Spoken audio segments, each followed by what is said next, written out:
Well, good evening, everybody. Hopefully you can see us all.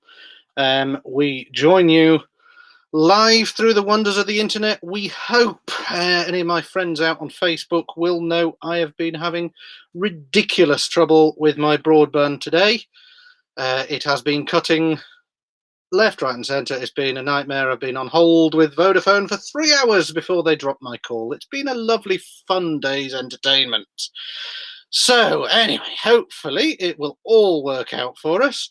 What I'm going to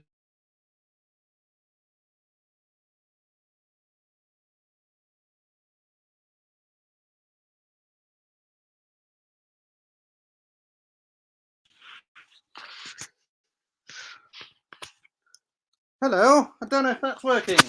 Can somebody tell me? Internet is disastrous today.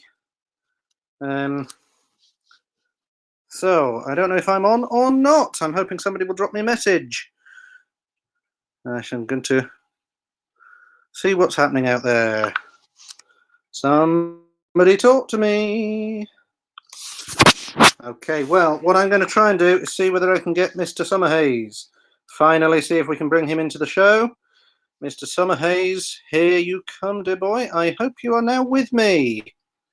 I am, in the sense of being... Well, apologise for that. That's Vodafone Broadband for you. I'm now piggybacking off my mobile phone's data connection, so reception could be really rather questionable. I've had to jump into the sitting room. It's all, oh, dearie me. Vodafone has been the bane of my life today. Adam, say something soothing. Yes, well, it's great because they've offered us sponsorship. So... Really? Okay, well, we're going to jump straight into some music. Adam, tell me about it. Okay, this is, well, as you can see, we're 50 miles apart. We've been 50 miles apart for some days, but we wanted to make some music anyway. And Murray came up with an incredible way of doing it, which it's incredible in the sense that it works, and it's incredible in the sense that it's difficult and total pain. However, we have recorded a little something for you. It's a song called Two Sisters. It's a story about two sisters in love with the same bloke, and it ends up with death by drowning, death by being hanged, and death by being boiled in lead. It's a cheerful little melody, actually. And this version, well, there are no words because I'm a fiddle player and he's playing the accordion. I knew it from when I was a kid up. It's a Northeast tune, but it's also an Irish tune, and the story is actually apparently even sung very similar things in Europe with totally different melody. Anyway, this is Two Sisters in our version. Two Sisters by the Cider House Rebellion.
Well, thank you. I hope you enjoyed that. So that was Two Sisters. Now, I know quite a lot of people, I see all sorts of comments wondering how on earth did we actually manage that? Well, we obviously didn't play it live just now because you can see me sitting by a clock on a sofa. However, we did play it live. We recorded it live. So the method is, are we ready? Each person records their own sound, but you're going to listen to each other through a complicated rig using the old-fashioned landline telephone. If you think about it, when you use the internet, it always has to take the sound, it has to then break it down into its little packets, I think they're called. They are then sent through digital stuff, recompiled at the other end and brought back together to make the sound. Well, all of that introduces latency. And latency is the killer when you're trying to play together. I think Adam probably could tell me something about trying to play with me. It's not easy, is it, when you can't hear things properly?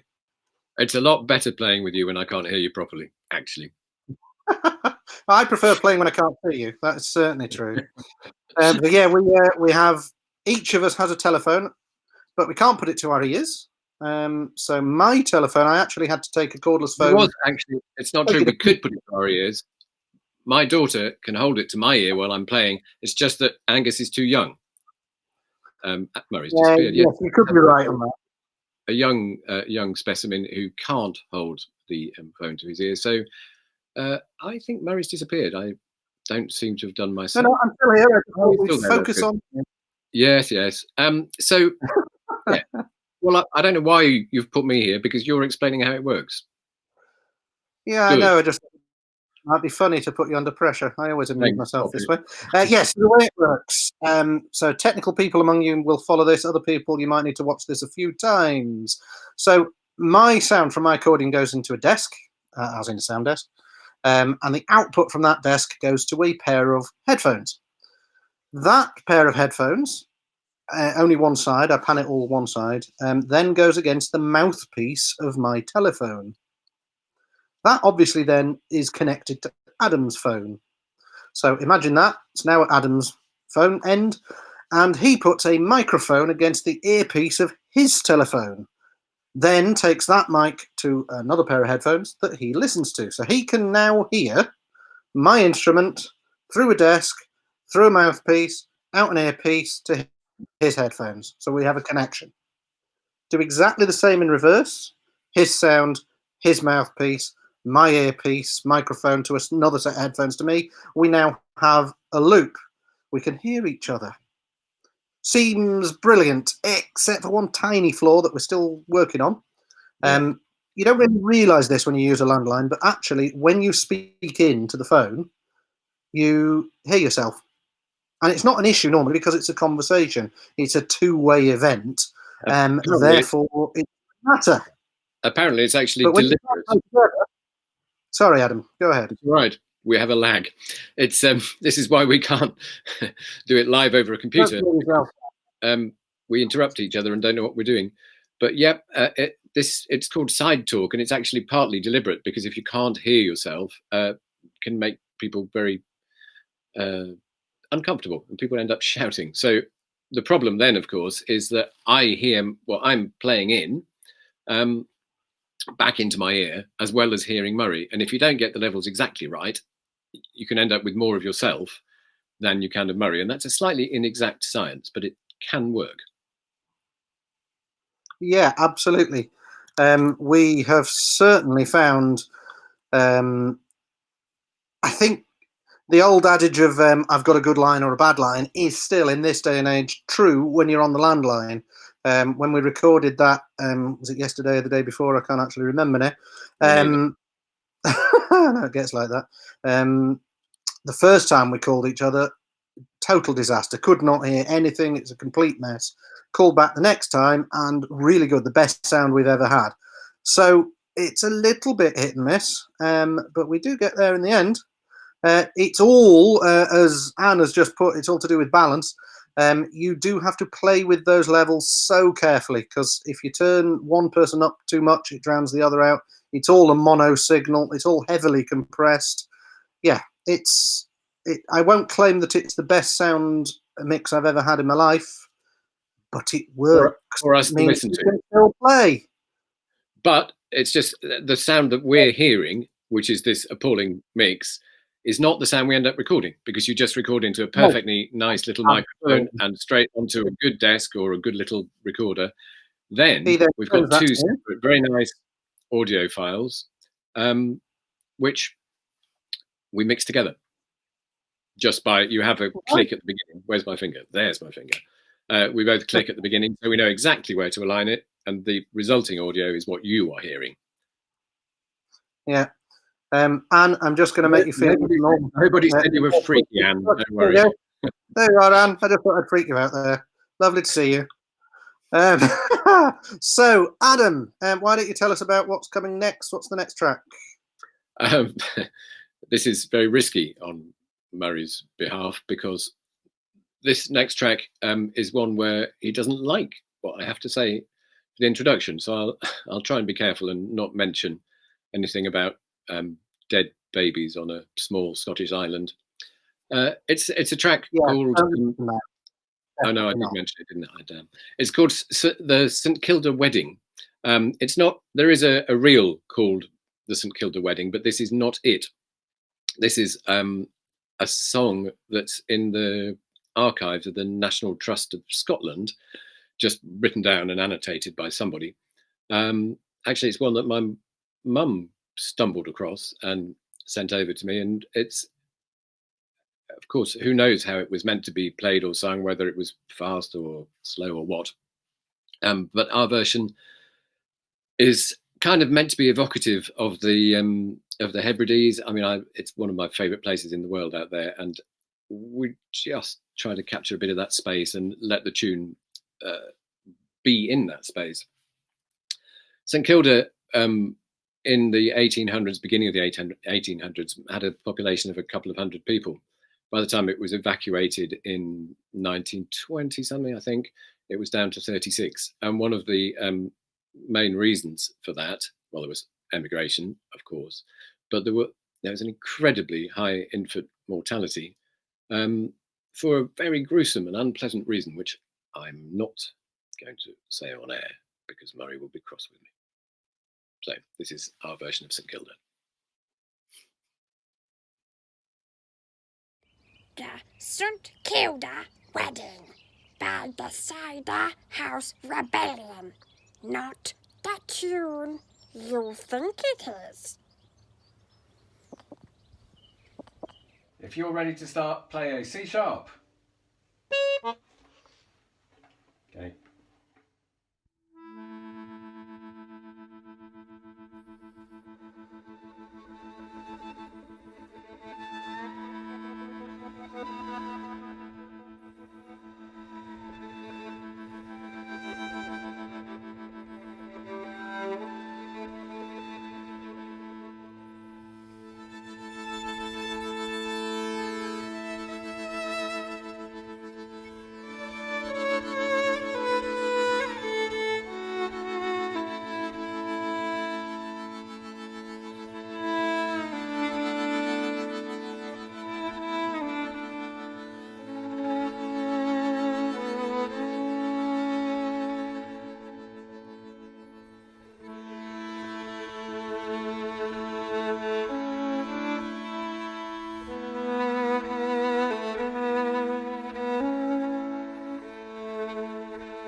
it's very strange to be in the audience for our own playing.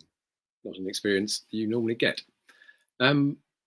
Yeah, so we've got one more video for you, but it's a slightly different circumstance.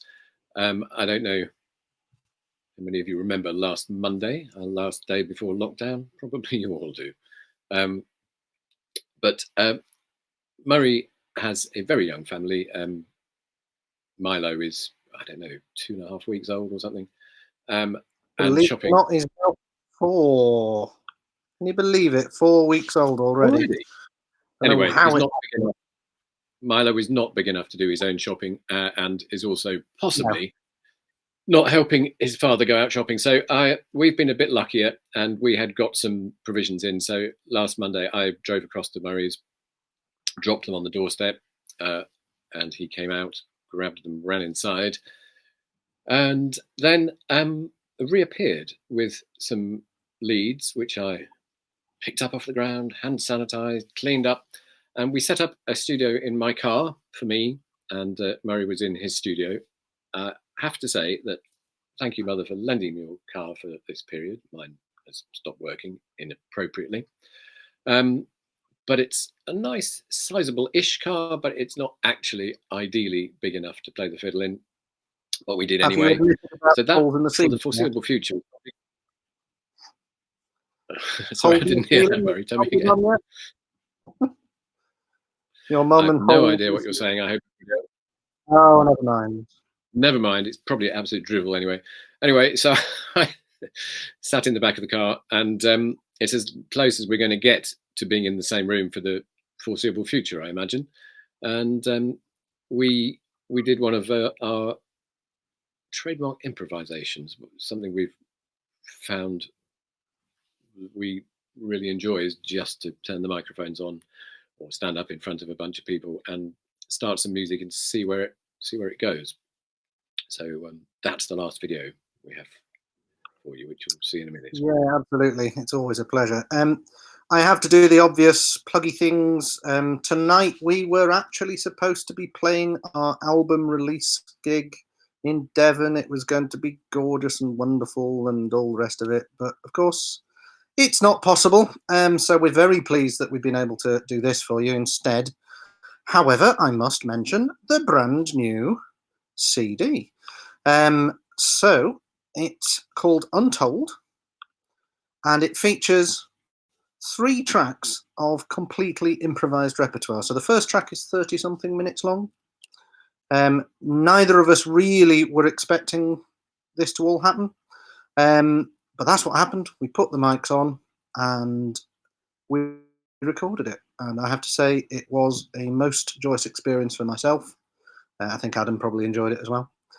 So please, I'll put the post on Facebook and the group straight after this, so that you've got a link. What we'll do also is I've set up a buy us a cup of coffee. Now, Adam and I do like coffee. We're not going to deny this. We do like coffee. However, we quite like sort of cold apple flavoured coffee that might sometimes be a bit fizzy.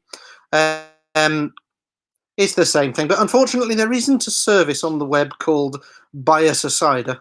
So I'm using the Buy Us a Coffee thing. Again, the link is in the description for this live show.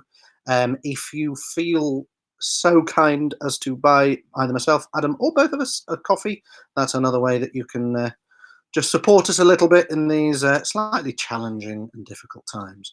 Anyway, I'm going to leave you to it for now. We're going to play this last track for you. We are going to be here at 8:30 next Tuesday. Hopefully Vodafone will have fixed my broadband by then. If they haven't, I'm not even going to bother with it. I am just going to go straight onto the mobile. So hopefully there won't be a problem next time. Thank you for your patience at the beginning of this video. I hope you enjoy this one, and we will see you next Tuesday.